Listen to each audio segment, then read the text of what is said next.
Hello YouTube, it's Dragon Turtle. This is a Raid Shadow Legends video, and here's the short and sweet. The supporter summon pool has amazing champs. The crystal offer is better than the crystal deal if you plan to spend in bulk, and there are many vehicles to get prism shards from the events, but I think Odin 20 is the best right now. Now watch the rest if you want to. We are opening up on my pay to win account, and we are not going to delay. We're just going to jump right into it. So let's look at the summon pool. It's the supporter summon pool. We're going to go through some of these champs because this might be one of the best summon pools I have seen so far. I mean, there are some excellent champs in this summon pool. So let's look at the epics. You got Stag Knight. You can't see it because my screen is blocking it a bit, but I'll open them up. You got Stag Knight, amazing, decreased defense, decreased attack, and decreased speed on the A1, I believe, right? Yes, decreased speed on the A1. Great for progression. Deacon Armstrong, kind of in the same skill kit. Decreased defense, he can keep it up virtually all the time with this extra turn ability and filling the turn meter. He's got the leech on the A1 to help keep your team alive.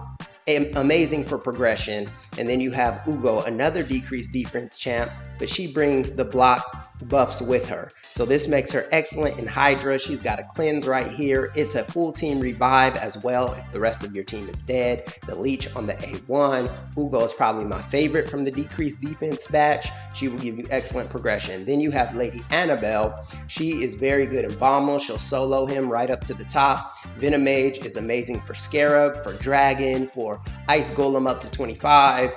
Venomage can solo all that. Is Venomage a woman or a man? She can solo? I'm not sure. You guys let me know. So she can solo stuff way up. Amazing for progression. Jorg is amazing for progression as well. He'll help you out in faction wars.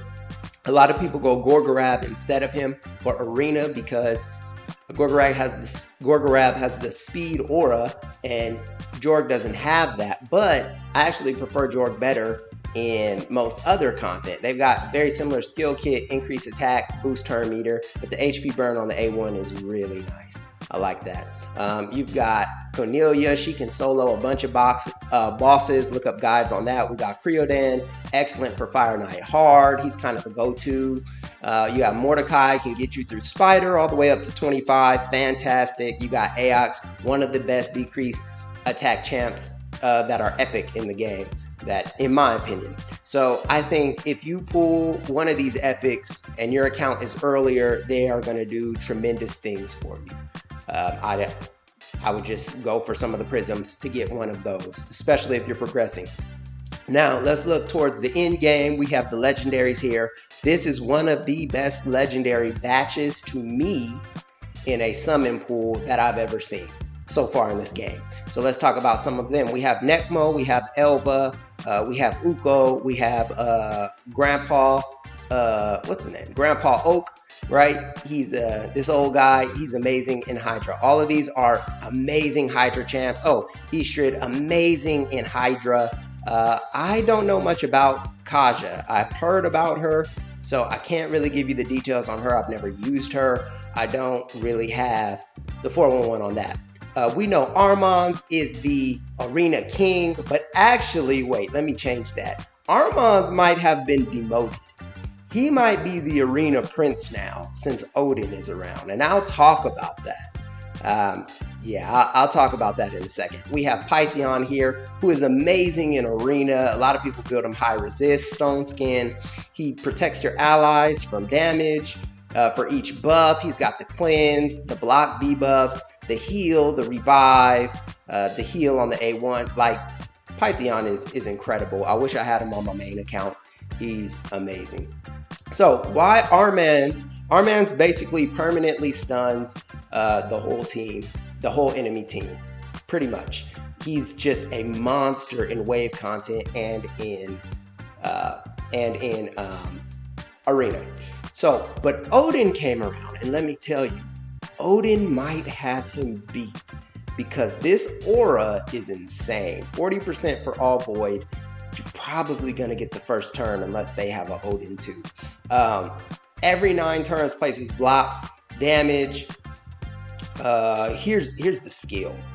Stuns, strips, decreased defense, 3 turn cooldown, 100%. That's all you need to know. This skill right here is absolutely just terrifying anywhere in the game. Anywhere in the game. Stuns the whole team, strips everything, and the strip is first, so you can't block the rest of it. Then plays the decreased defense. He is probably the best decreased defense champion in the game right now. Like, it's just an incredible skill. No wave stands a chance. Most arena teams don't stand a chance as long as he doesn't get sheeped. Then that's just where it starts. Then he has this enemy max HP hit that steals all the buffs from the target. So in Hydra, he can strip it. From any boss who puts increased attack, he can strip it. And then he hits enemy max HP and ignores 100% of the target's defense. On this champion, guys, I've built no damage on mine. My Odin has no damage. And when I tell you, he still blasts things away. In the arena, in dungeons, he still blows things up with no damage built. That's an amazing skill. Okay, this is the only skill I don't like on Odin, and this has gotten me into a lot of trouble many times. So first of all, on bosses, it does nothing. Cannot be placed on bosses. It doesn't do anything. It's just like a useless A1. On wave content or in the arena specifically, this can actually backfire. So if somehow the nuker is the only champ left, or you put it on auto and he tries to strike the lowest HP champ, he's gonna put Berserk on him and he probably won't kill him.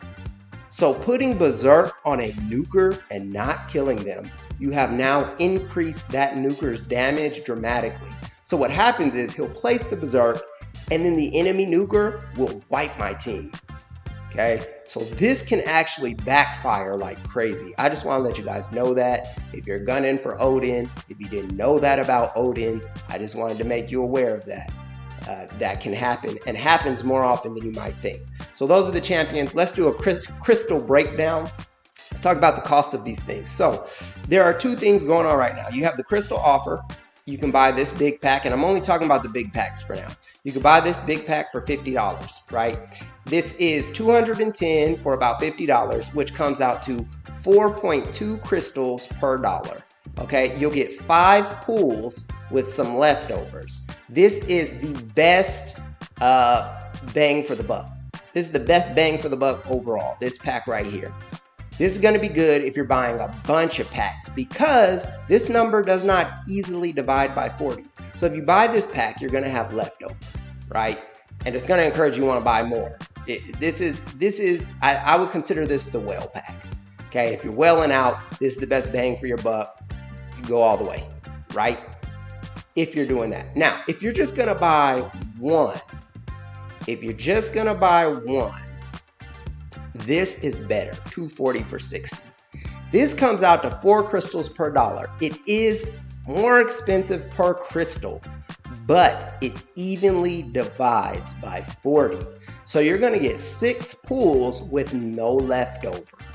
Okay, you won't have any leftover. So it's not like, oh, I wanna buy another pack just so I can use the rest of these or anything like that.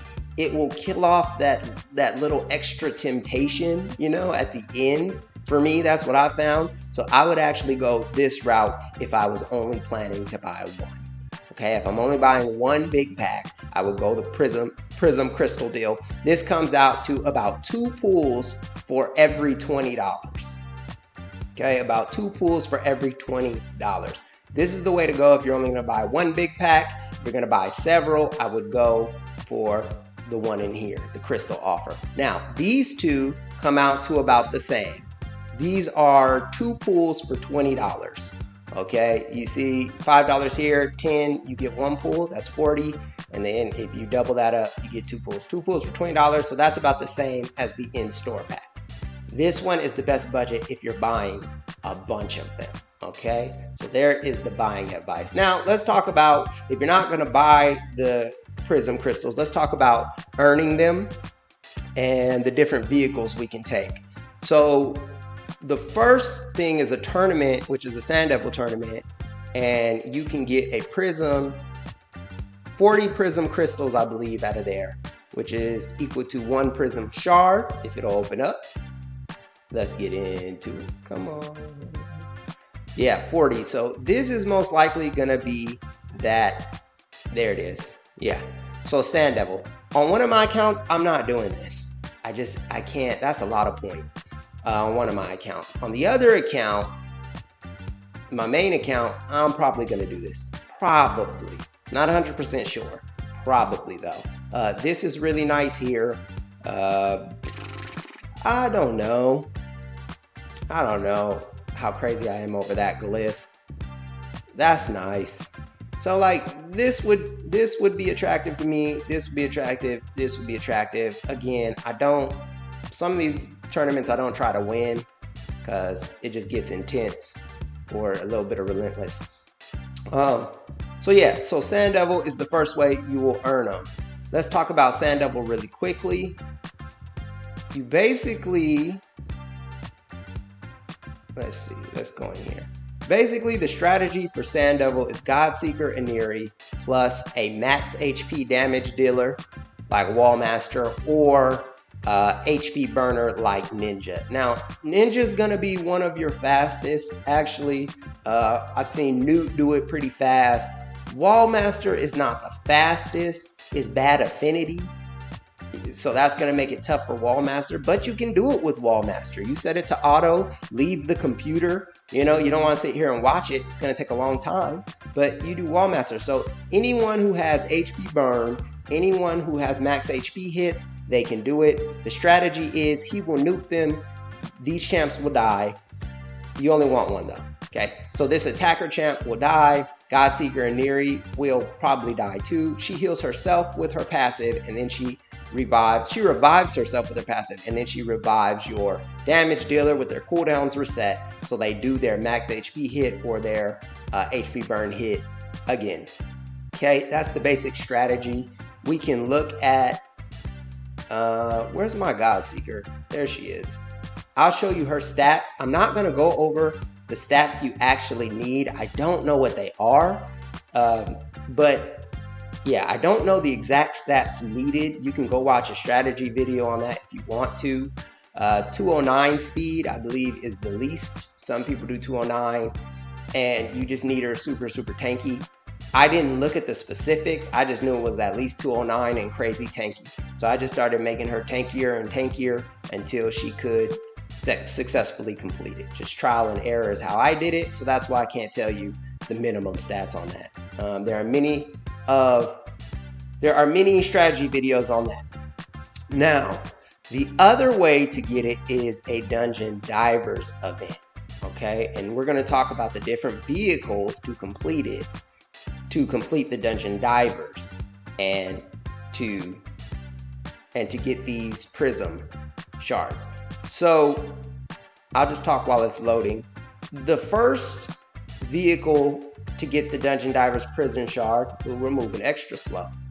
The first vehicle to get the Prism Crystals, and it's 40, so you're gonna get a full shard, would be to do Dragon 3, okay? Dragon 3. Now, Dragon 3 is gonna be your most energy efficient, okay? There it is, it stopped. It's gonna be your most energy efficient. It's gonna allow you to double dip because there's a dragon tournament going on right now as well. So you're gonna get Dungeon Divers and tournament points. Dragon 3 is gonna be awesome. Dragon 20 is your best for speed gear because there's a 3x speed right now. There's the Dragon Tournament and the Dungeon Divers. So Dragon 20 is gonna be your best triple dip option. Okay, Dragon 3 is gonna be your best double dip option.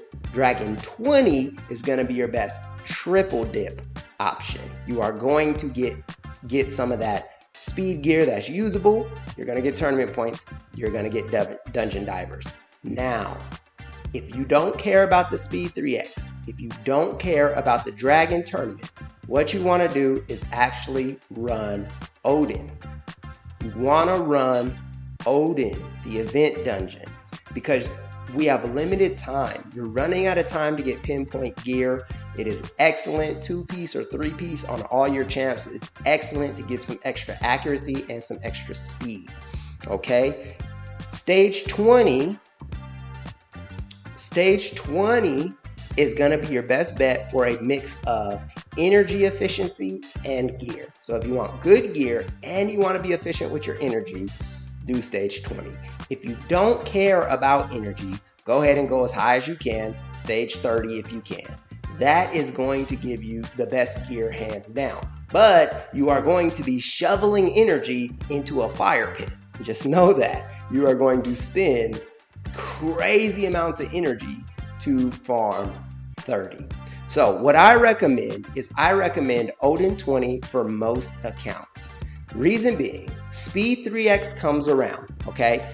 Speed 3X is not going anywhere. That's gonna come back. Also, Odin 30 is a massive energy drain. So I think the best balance of resources while taking advantage of pinpoint gear in the limited time dungeon would be Odin stage 20. This is where most accounts want to be.